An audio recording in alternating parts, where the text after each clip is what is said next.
Hey guys, welcome to the JV's Nature Walk. And today I'm going to take you guys on a journey to the forest. So enjoy the beautiful scenery of this beautiful trail.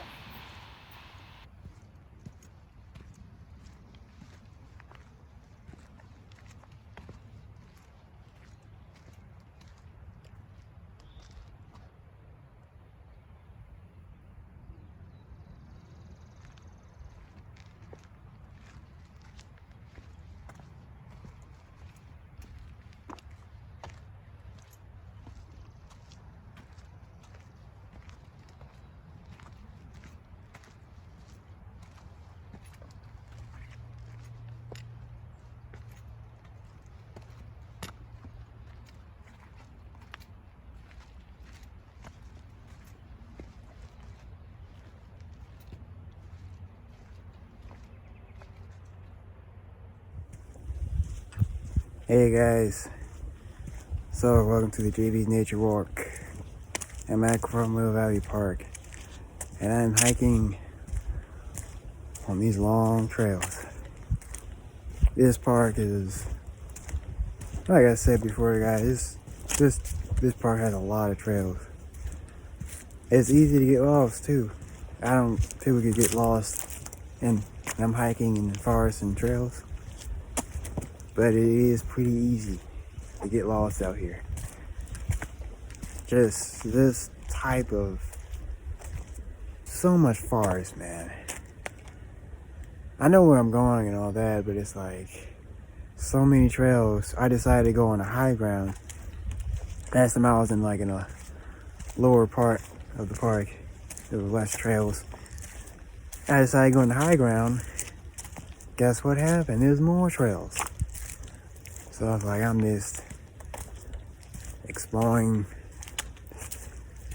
bits and pieces of this park at a time. Basically, that's what's going on. This park is huge. So I'm starting to think that Cromwell is tied to Loch Raven. As I guys told you about last few videos, there's a huge lake. Well, surrounding that huge lake is a lot of forest. And I think they're conjoined together, so this thick forest habitat reminds me of Loch Raven. I think I'm still in Cromwell Valley. There's some blue jays now, but yeah, this place is huge. Oh yeah, just had to share that with you guys. This is a vast park. Vast forest habitat is amazing. Don't see too many people, but I do see visitors come. I'll see like a couple hikers. But yeah, I'm by myself out here. I will see you guys later. So here's the grasshopper that I captured in plain sight. It actually took me a while to actually discover that the grasshopper was right there, right next to my feet. And I was actually looking for eagles and stuff like that high above. So after I was looking for eagles, I decided to turn my direction to the macro roll, which is where my feet was. And I'm like, wait a minute, this gotta be like, the first thing I saw was like this lump on this stick. And it was like, you know what? The first thing I thought of was a grasshopper. It's like, this is a grasshopper. And then I decided to get a closer look at this thing. And hidden within plain sight is this beautiful grasshopper just sitting there, remaining unnoticed by everybody else except me. So it did take me a while to notice it, but I'm glad I actually, you know, discovered it and figured out what it was. I had to call this the grasshopper in plain sight.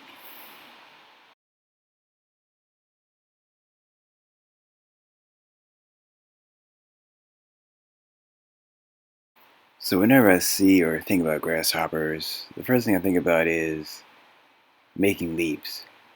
So animals, they communicate to us certain messages, certain frequencies. And over the years, I've been reading about animal totems, stuff like that. And for me, the grasshopper, so I discovered this grasshopper in the field. So the first thing I think out in my situation is the grasshopper is telling me that I'm gonna be making leaps in my chosen career field, and I'm gonna be making long leaps. Because grasshoppers, they leap, they make long leaps, and they fly too. So when you're getting the field, I'm gonna be taking off from start to finish. I'm gonna be making long leaps. It might feel a little scary, but it's progression. It's about moving forward and improving yourself. So that's good news to think about. So I highly encourage everybody, to look up what the grasshopper means for them, or any animal they see, and just figure out what the animal is telling them.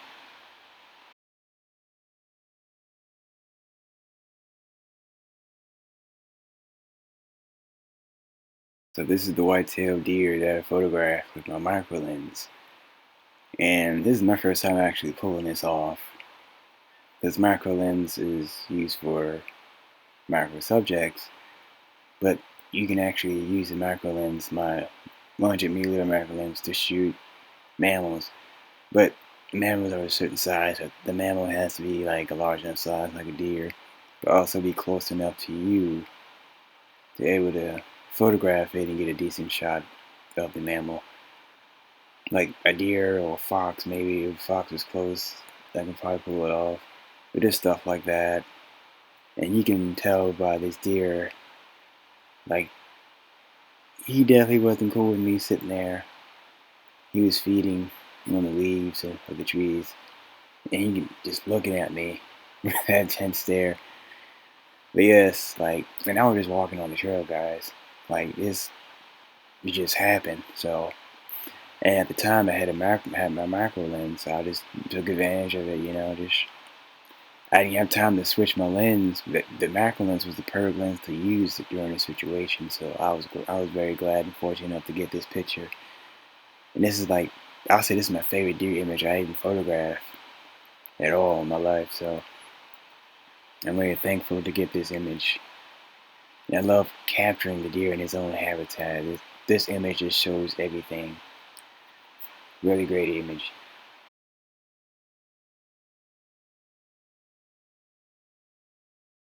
So here is a tree swallow that I photographed with my 7.5 to 300 millimeter lens. This is actually the first lens I even used to get into wildlife photography.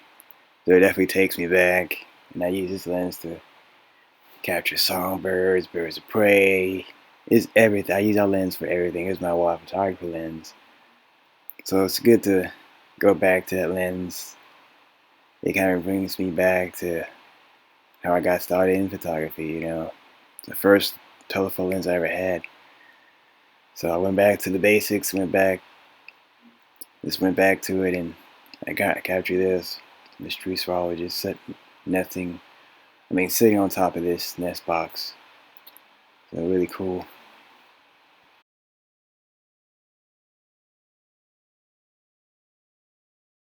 So here are some ants that I captured. I love the macro lens, man. I captured the little details of the dirt pebbles that the ants are walking on, and I also capture the ants working together. And this kind of reminds me of us human beings working together as a whole. So it's really cool. Like, as above, so below. We're all like ants in a way in this big world. But when we work together, we become bigger and stronger, and we seem bigger when we come together. So this image kind of reminds me of that. Humans collectively working together as a whole.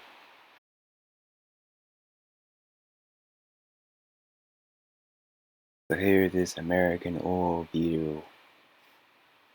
I did a little bit of research on this specific beetle species.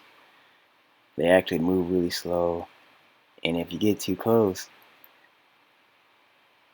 they will emit this is a foul smell. Like, I think it irritates the human skin, I believe, from what I've read anyway.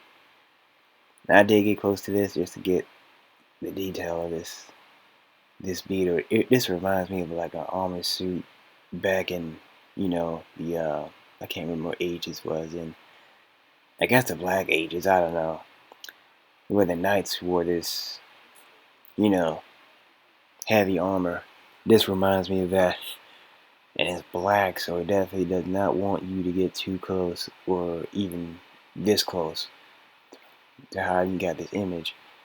But yeah, he didn't mind my presence. It just I thought it was dead for a minute. I don't know what if it was dead or alive, but I just had to capture this thing. It did not move when I was photographing it. But I'm glad I got this image.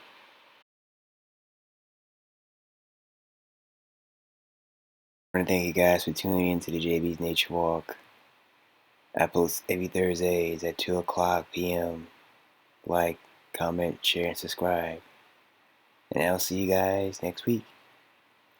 Have a wonderful day.